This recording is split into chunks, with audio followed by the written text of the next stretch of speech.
Sahabat Oasis Sabda yang terkasih, Paus Fransiskus telah menetapkan bahwa hari Minggu ketiga dalam masa biasa sebagai hari Minggu Sabda Allah.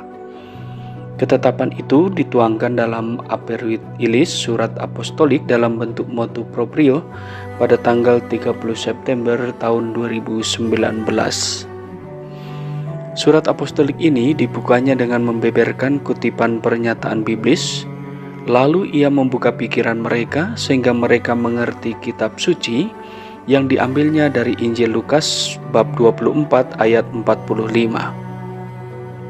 Menurut Paus Fransiskus, pernyataan itu menegaskan tindakan terakhir Yesus setelah ia bangkit dan sebelum ia naik ke surga. Pernyataan itu juga ditujukan kepada para murid dengan tujuan membuka pikiran mereka agar memahami kitab suci sebagai dasar pewartaan dalam semangat persekutuan. Paus Fransiskus menyebut bahwa tanpa Tuhan yang membuka pikiran kita, tidaklah mungkin kita dapat memahami kitab suci secara mendalam. Pernyataan ini diungkapkannya sambil menghayati spirit pernyataan Santo Hieronymus sebagaimana kita kenal selama ini, yakni tidak mengenal kitab suci sama dengan tidak mengenal Kristus. Sebagaimana dilansir dalam penakatolik.com, waktu penetapan dokumen tanggal 30 September itu penting mengingat pada saat itu dirayakan pesta Santo Hieronymus yang menerjemahkan sebagian besar kitab suci ke dalam bahasa Latin yang kita kenal dengan istilah Vulgata. Dokumen itu juga penting untuk menandai 1600 tahun silam kematian orang kudus itu. Di dalam dokumen Aperuit Ilis ada 15 artikel yang disampaikan oleh Paus Fransiskus kepada kita semua. Namun dalam Oasis Sabda ini kami mengambil beberapa artikel sebagai inspirasi sebagaimana yang ditulis oleh Romo Yudelneno PR, Imam Diocesan Keuskupan Atambua dalam lopontt.com. Yang pertama, antara Kristus, Gereja, dan Kitab Suci. Bapa Suci mengangkat tema penting tentang Kristus sebagai sumber utama dalam Kitab Suci. Ia menyebut bahwa tanpa Kristus tidak mungkin kita dapat memahami Kitab Suci secara mendalam, dan sebaliknya tanpa kitab suci, peristiwa-peristiwa perutusan Yesus dan gerejanya tidak dapat dimengerti. Oleh karena itu, sahabat Oasis Sabda, kita ketika membaca kitab suci, kita semakin mengenal Kristus dan bagaimana kita gereja menjalankan tugas perutusan berdasarkan kepada kitab suci itu. Yang kedua, kekayaan sabda yang tak pernah habis diwartakan. Menurut Bapa Suci, dengan ditetapkannya suatu hari Minggu Sabda Allah, gereja atau umat Allah diberi kesempatan untuk memahami Sabda Allah sebagai suatu kekayaan yang tak pernah habis diwartakan, yang muncul langsung dari dialog Allah dengan umatnya melalui kitab suci. Kekayaan Sabda Allah itu ditempatkan Bapa Suci sebagai suatu kerinduan yang diungkapkan melalui pernyataan, kami seperti orang-orang kehausan yang minum dari mata air.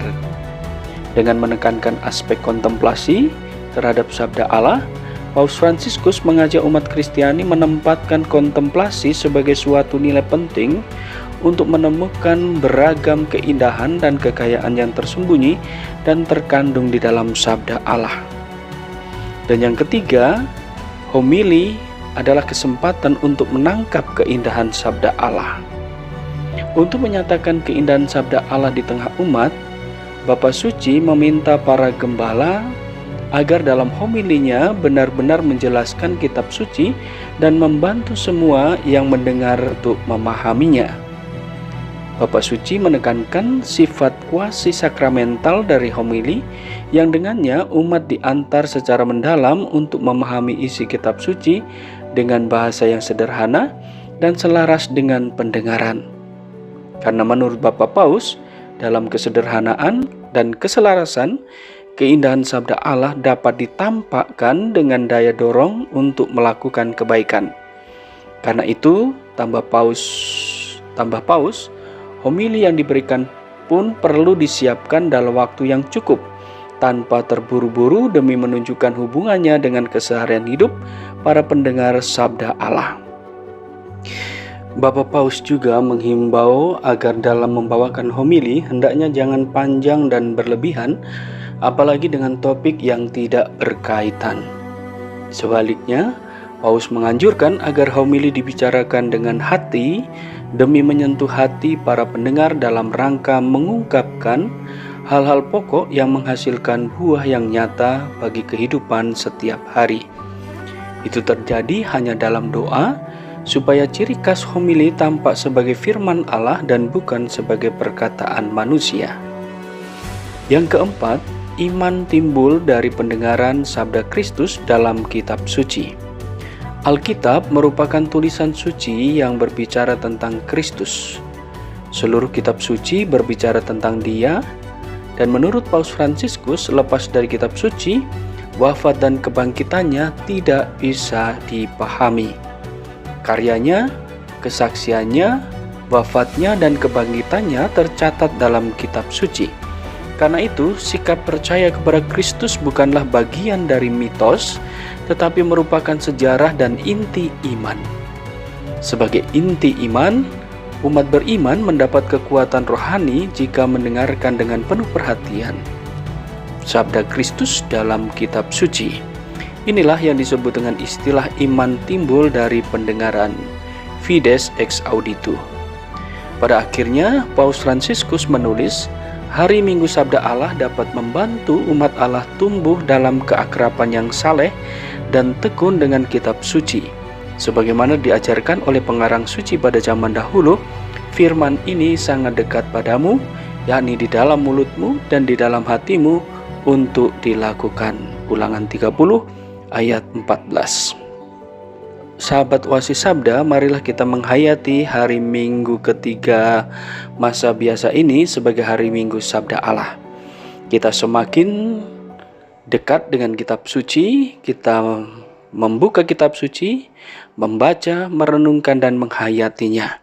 Sehingga kitab suci sungguh menjadi pedoman hidup kita, dasar dari seluruh perjalanan pesiarahan hidup kita. Semoga sabda Tuhan semakin meresap di dalam hati kita dan kita melakukannya dengan penuh kebijaksanaan. Tuhan memberkati dan Ave Maria.